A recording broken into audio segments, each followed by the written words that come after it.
আপনারা যারা কৃষি কাজ করেন কিংবা কৃষির বিভিন্ন পেশায় সম্পৃক্ত অথবা কৃষি বিষয়ে কিছু নতুন তথ্য জানতে চান, শুরু করছি তাদের জন্য কৃষি উন্নয়ন ভিত্তিক অনুষ্ঠান পাটীয় মানুষ। আমাদের আজকে অনুষ্ঠানে যথারীতি প্রচারিত হবে মাঠ ভিত্তিক প্রধান প্রতিবেদন, সমকালীন প্রতিবেদন, কৃষি তথ্য জেনারেশন পর্ব এবং সফল ঘটনা।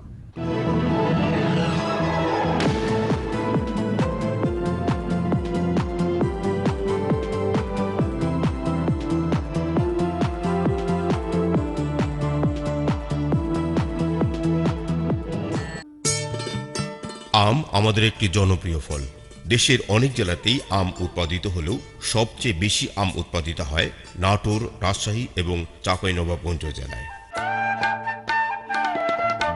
এর মধ্যে বাণিজ্যিকভাবে আম উৎপাদনের জন্য খ্যাত অঞ্চল হচ্ছে চাঁপাইনবাবগঞ্জ। কৃষি সম্প্রসারণ অধিদপ্তর চাঁপাইনবাবগঞ্জ জেলার উপপরিচালকের দেয়া তথ্য অনুযায়ী সাম্প্রতিক বছরগুলোতে চাঁপাইনবাবগঞ্জ জেলায় প্রায় 25,000 হেক্টরে 18,50,000 গাছে প্রতি বছর গড়ে প্রায় 2,20,000 মেট্রিক টন আম উৎপাদিত হচ্ছে। চলতি আম মৌসুমের আম তোলা শুরু হয়েছে। মূলত জ্যৈষ্ঠ মাসে আম পাকতে শুরু করলেও প্রথমে বাজারে স্থানীয় জাতের আটি আমই বেশি দেখা যায়। নাম হলো কইলা দেখো, নাম শোনা যায় না, আনকমন নাম না? নতুন পুরানো নাকি অনেক পুরো নাম? পুরানো। এটার বৈশিষ্ট্য কি? আমি একটু খাইতে খুব ভালো লাগলাম, খাইতে ভালো লাগে। বিক্রি কেমন হবে আজকে? কেমন বিক্রি, কেমন দাম? ভালো জানে কি হবে না। কেমন দাম হচ্ছে? 1,500 টাকা, 1400 কত দাম যাচ্ছে এগুলো? এগুলো তাই প্রথম নেই, কি দাম খাবে? এই বছরের আমের দাম কেমন? এবছর আমের দাম একটু কম। এরপর বাজারে আসে আমের নাম করা জাত, যেমন ল্যাংড়া, গোপালভোগ, খ্রিস্টাপাত, রানী পাসান্ত, বোম্বাই, লক্ষণভোগ ইত্যাদি 17 জাতের আম। সবশেষে বাজারে পাওয়া যায় ফজলি আম। আম মৌসুমে চাঁপাইনবাবগঞ্জ জেলার চিত্র হয়ে ওঠে ভিন্ন রকম। যারা উল্লেখযোগ্য আম বাজার হচ্ছে শিবগঞ্জের কানসাট। কানসাটে এই সময় প্রতিদিন 250 মেট্রিক টন আম কেনা বেচা হয়। চলতি বছর চাঁপাই জেলার শিবগঞ্জ, গোমস্তাপুর, ভোলারহাট ইত্যাদি উপজেলায় আমের ফলন অত্যন্ত চমৎকার। চাঁপাইয়ের আম চাষিরা বলছেন, গত কয়েক বছরের তুলনায় সার্বিকভাবে চাঁপাইয়ের এবারে ফলন খুব ভালো। তাদের মতে আমের মুকুল আসার পর থেকে ঝড় বাদলায় আমের মুকুল তেমনটি ঝরে পড়েনি। এদিকে সাম্প্রতিক বছরে চাঁপাইয়ে আম চাষি ভাইয়েরা অনেকেই আমে ফলনবর্ধক বা প্ল্যান্ট গ্রোথ রেগুলেটর ব্যবহার করছেন, যাতে আমের ফলন কোনো কোনো ক্ষেত্রে 15 থেকে 20 ভাগ বৃদ্ধি পেয়েছে। অর্থাৎ সাধারণভাবে 10 থেকে 12 বছরের গাছে আম ধরে 3 মণ, পিজিআর ব্যবহারে সেক্ষেত্রে আম ধরেছে 5 মণ। আমে পিজিআর ব্যবহারে আশানুরূপ ফলন পেয়েছেন এমন একজন সফল চাষি হচ্ছেন শিবগঞ্জ উপজেলার চর ভবানীপুরের তহিদুল ইসলাম। তহিদের 35 বিঘার এই বাগানে সিংহভাগ আম গাছে তহিদুল ইসলাম পিজিআর ব্যবহার করেছেন। এখানে ফজলি আছে, গোপালভোগ আছে, গুঠি আছে, খিস্সা আছে, আরো বিভিন্ন জাতের আম আছে আর কি। ধরছে, ভালোই ধরছে। ফ্লোরা দিছিলেন? ফ্লোরা দিছিলাম। একটাতে ফ্লোরা দিই নাই, সেটা ভালো হয় না। চলেন বাগান দেখি কেমন বাগানটা অবস্থা। চলেন। এখানে কতগুলো আছে এখানে? এটা কি জাত? এটা ফজলি। এটা ফজলি। আর এটাও ফজলি। এটা ফ্লোরা দেওয়াতে আমার আমের সাইজটা ভালো হয়েছে, আমটার সাইজ বড় হয়েছে, প্লাস আমের রঙটা খুব সুন্দর হয়েছে, আমের ফলন বেশি হয়েছে। কি পরিমাণ ফলন বেশি মনে হয়? মনে হয় যে গতবার 2 মণ হয়েছিল, এবার 4 মণ। এই গাছটাতে গত বছর কয় মণ হয়েছিল? 2 মণ মতো আছে নাই, তারও কম। এবার 4 মণ মতো হবে, 4 মণ পার হবে। 4 মণ পার হবে। কতদিন থেকে আপনি এই ফ্লোরা দেওয়া শুরু? এটা মনে করেন যে যখন ওই মুকুল আছে, মুকুল আসার আগেই একটা দিছি। মুকুল আসার আগে একটা? কতদিন আগে? ওইটা ঠিক 1 সপ্তাহ হবে, মুকুল ধরছে, দেখতে পাচ্ছি এরকম কিছু কিছু ধরছে একটা, তখন দিয়ে দিলাম ওটা। তারপরে যখন একটা কলি আসলো আমের, তখন একবার দিলাম। আর আমটা ঠিক যখন গুঠি গুঠি হলো, তখন একবার দিলাম। 3 বার দেওয়া হয়েছে এই যাবৎ। খরচ কেমন গেছে যে দিয়েছেন? খরচ সীমিত, খুব যে বেশি অন্যান্য চেতে দেখা গেল যে খরচ সীমিত। আচ্ছা, আপনি কি এবার ট্রায়াল দিয়েছেন যে ফুল দিলে কেমন হয়? হ্যাঁ, আমি এটা পরীক্ষা করছিলাম যে আমি যে ফ্লোরা দিছি, আমি এর গুণাগুণটা কি পাইতেছি। আমি একটা দিব আর একটা দেব না।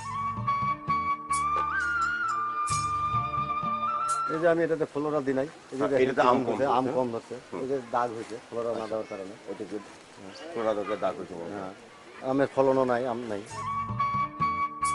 আমরা প্রায় আমরা 15টা প্রদর্শনী করছি এবার চাঁপাইনবাবগঞ্জে এই প্রদর্শনী করার পিছনে অর্থ কি, মানে প্রদর্শনী কি আমরা বোঝাতে চান? আসলে যে ফ্লোরা দিলে আমের ফলন বাড়ে এটা কিন্তু আমরা মুখে বলি, কিন্তু আমরা যদি এভাবে চাক্ষুষ দেখাই দিতে পারি যে ফ্লোরা দিয়ে আমাদের ফলন বাড়ছে, ফলনটা বাড়িয়ে তাদের মানে সচক্ষে আমরা দেখাই দিই। প্রদর্শনীতে কৃষককে নিয়ে আসেন বাইরে থেকে? হ্যাঁ, ইয়েস, অবশ্যই আমরা সব ফার্মারকে নিয়ে আসি যখন আমরা কপ কাটিং করি, এবং যখন প্রথম স্প্রে আমরা 3টা স্প্রে দিই, প্রথম স্প্রে, সেকেন্ড এবং তৃতীয় স্প্রে পর্যন্ত আমরা প্রত্যেকটা ফার্মারকে, এখানকার যেগুলো ভালো ভালো ফার্মার আম চাষি এই বাগানে কতজন কৃষক পরিদর্শন করেছে এই যাবত? এখানে প্রায় 100 মানে 100 জন আমরা বড় আম চাষি, এবং অনেক ছোট আম চাষি তো অনেকগুলো আছে, প্রায় 100 জন আমরা ফার্মারকে এখানে দেখাইছি আমরা।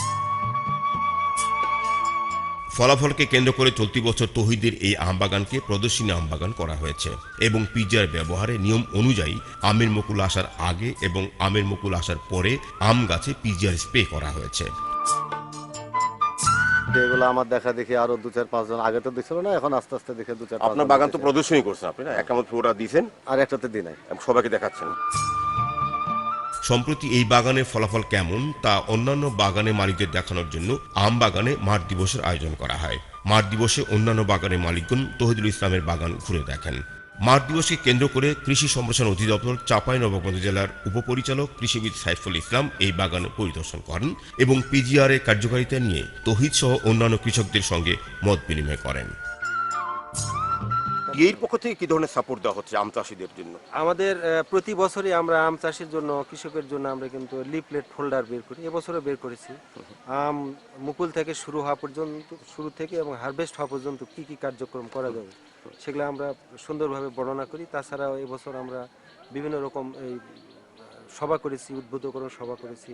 সাম্প্রতিক সময়ে বেসরকারি প্রতিষ্ঠানগুলো পিজিআর নিয়ে কাজ করছেন এবং আমের ক্ষেত্রেও তারা প্রয়োগ করছেন, বিভিন্ন প্রদর্শনী করেছেন। আপনার জেলাতেও বেশ কয়েকটি প্রদর্শনী হয়েছে, ফলাফল আপনি কেমন দেখতে পাচ্ছেন, কি মনে হচ্ছে? যারা পিজিআর প্রয়োগ করেছে তাদের হয়তো আমের সাইজ এবং ঝরে যাওয়ার প্রবণতাটা কম, এবং রঙের দিক দিয়েও কালার যেটা সেটাও পরিষ্কার, হয়তো দাগটা কম। জনাব ইসলাম, কৃষক দাবি করছে যে 15 থেকে 20 ভাগ ফলন বেশি হয়েছে, আপনি কি এর মধ্যে একসাথে একমত? আপনার কি মনে হয়? হ্যাঁ, ফলন এবার গতবারের থেকে বেশি হয়েছে। মাঠ দিবসে আম বাগানে আয়োজন করা হয় চাঁপাইনবাবগঞ্জের গম্ভীরা, যেখানে স্থানীয় শিল্পীগণ আম চাষের নানা দিক নিয়ে গম্ভীরা পরিবেশন করেন।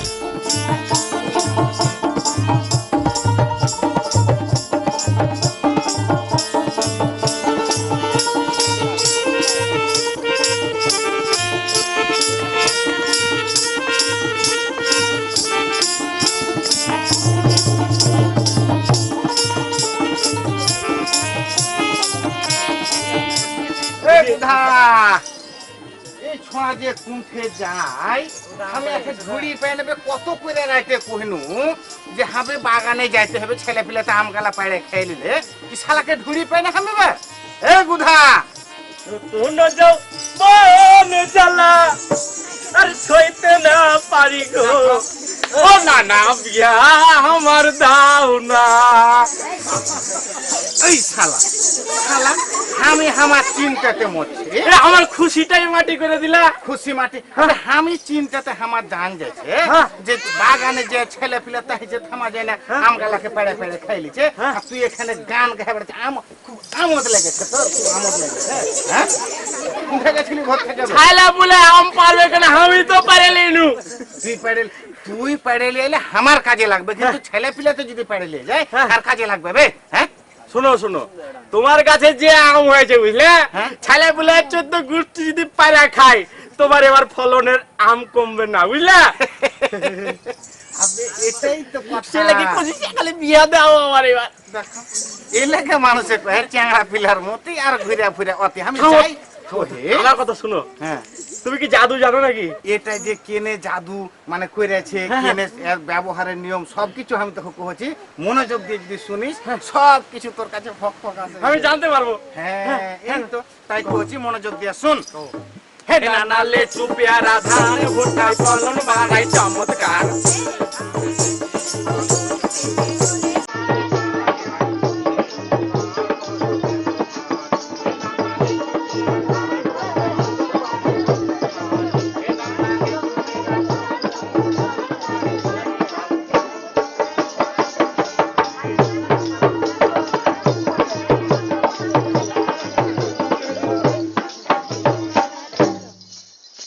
আল্লাহ রে ভাই থামে এসে তোর থামার সময় হয় না তো জোশ চলে আসছে জোশ জোশ চলে আসছে। যে আমার এই যে বুঝলে হ্যাঁ। মনে জোশ চলে আসছে তো সেটাই কইছি তোকে শুন কখন না ওটা কিভাবে দিতে হবে হ্যাঁ শুন মনোযোগ দিয়ে শুন বুঝতে পারবি মুকুল আসার 20 দিন আগে প্রথম প্রয়োগ করতে হয় মুকুল আসার সময় নানা দ্বিতীয়বার প্রয়োগ ভাই আমের গুটি আসার সময় তৃতীয় প্রয়োগ করিতে হয় আমের গুটি আসার সময় তৃতীয় প্রয়োগ করিতে হয় ফলন বাড়বে অধিক হারে করলে সঠিক মাত্রায় ব্যবহার বুঝতে পারলি বে আমি বুঝতে পারলো না যে হ্যাঁ এই যে তোকে যে কথাটা করেছি নবুধা যে আমাকে যখন মুকুলটা আসবো আসবো হবে গাছে তার 20 দিন আগে আমরা ওই যে খরার সময় মুকুল আসে হ্যাঁ সে সময়তে আমরাকে দিয়ে দিতে হবে ওইটা চল চল এই বাতাস হচ্ছে আমগুলো হ্যাঁ চলে যেতে হবে চ না না ফলন বাড়বে অধিক হারে করলে সঠিক মাত্রায় ব্যবহার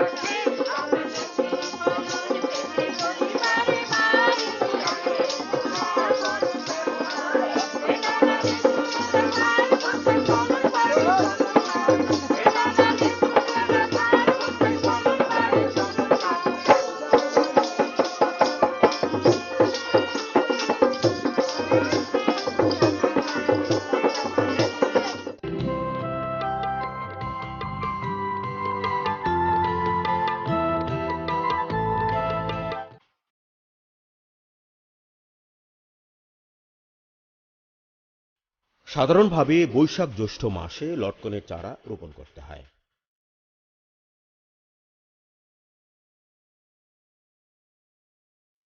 উপযুক্ত পরিচর্যায় 3 থেকে 4 বছরের বয়সের গাছেই প্রচুর লটকন ধরতে দেখা যায়।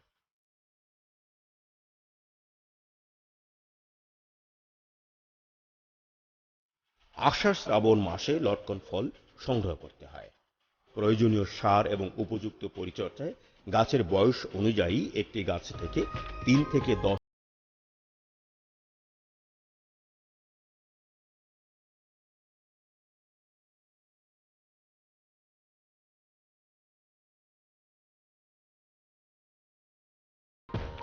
এই সময়ে হাটে বাজারে নরসিংদীর লটকনি সবচেয়ে বেশি দেখা যায়।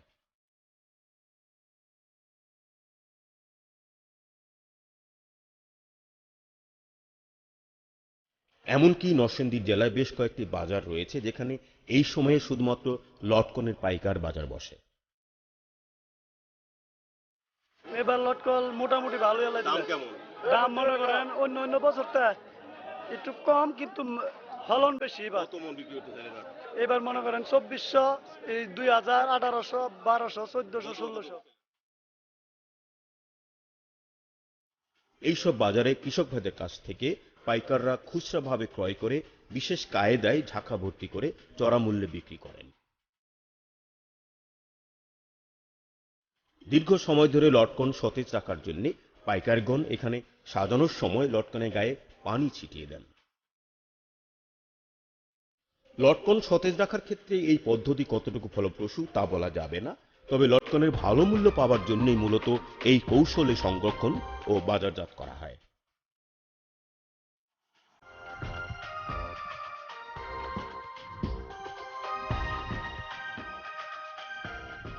নরসিংদীর লটকন বাজারগুলোতে এই দৃশ্য সহজেই চোখে পড়বে।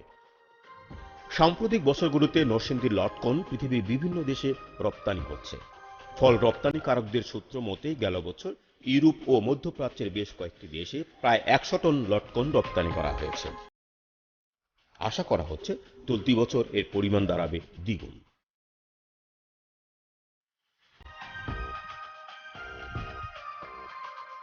সুতরাং দেশে বাণিজ্যিকভাবে লটকন চাষ আরো ব্যাপকভাবে সম্প্রসারিত হোক, এটাই আমাদের কাম্য।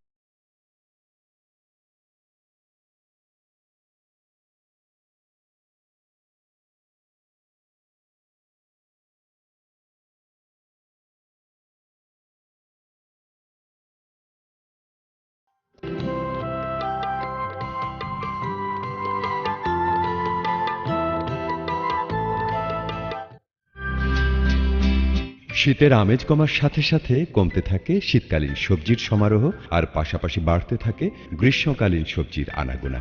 নানা ধরনের কুমড়া জাতীয় সবজি যেমন করলা, চাল কুমড়া, মিষ্টি কুমড়া, ঝিঙ্গা, চিচিঙ্গা, ধুন্দল, পটল, কাঁকরোল, শসা ইত্যাদিতে বাজার একেবারে পরিপূর্ণ হয়ে ওঠে। আর পুষ্টিমানের বিচারেও কুমড়া জাতীয় ফসলের কদর দিন দিনই বাড়ছে। তবে কয়েকটি কারণে এই কুমড়া জাতীয় সবজি চাষে কৃষক ভাইরা নানা ধরনের সমস্যায় পড়ছেন। এদের মধ্যে কয়েকটি ক্ষতিকারক পোকা, বিশেষ করে কুমড়া জাতীয় সবজির মাছি পোকার আক্রমণ উল্লেখযোগ্য। বাংলাদেশ কৃষি গবেষণা ইনস্টিটিউট কর্তৃক এক গবেষণায় দেখা গেছে, যদি সময়মতো কার্যকর পদ্ধতি প্রয়োগ করা না যায় তাহলে এই সবজিগুলো উৎপাদন করতে গিয়ে কৃষকরা প্রায় শতকরা 100% পর্যন্ত ফলন বিপর্যয়ের সম্মুখীন হতে পারেন। মাছি পোকা ছাড়াও কুমড়া জাতীয় সবজি চারা অবস্থায় পাম্পকিন বিটল দ্বারা এবং পরবর্তীতে কাঁঠালে পোকা বা ইপিলাকনা বিটল ও ফল ছিদ্রকারী পোকা দ্বারা আক্রান্ত হতে পারে। মাছি পোকা প্রথমে এই জাতীয় ফসলের কচি ফলের গায়ে ছিদ্র করে ফলের ভিতরে 7 থেকে 8টি ডিম পাড়ে।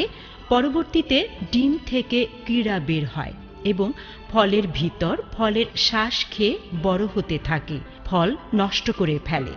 মাছি পোকা আক্রান্ত ফল দ্রুত পচে যায় এবং গাছ থেকে মাটিতে ঝরে পড়ে। লুকিয়ে থাকা পরিপূর্ণ কীড়া অল্প সময়ের মধ্যেই পুত্তলি ও পরবর্তীতে পূর্ণাঙ্গ পোকায় পরিণত হয়। পূর্ণাঙ্গ মাছি পোকা ডিম পাড়ার জন্যে ফসলের ক্ষেতে আসে, ফুল বা ফল কোনোটি খায় না। এই পোকার আক্রমণ থেকে সবজিকে বাঁচাতে হলে গাছে ফুল আসার 2 সপ্তাহ আগেই জমিতে সেক্স ফেরোমন ফাঁদ স্থাপন করতে হবে।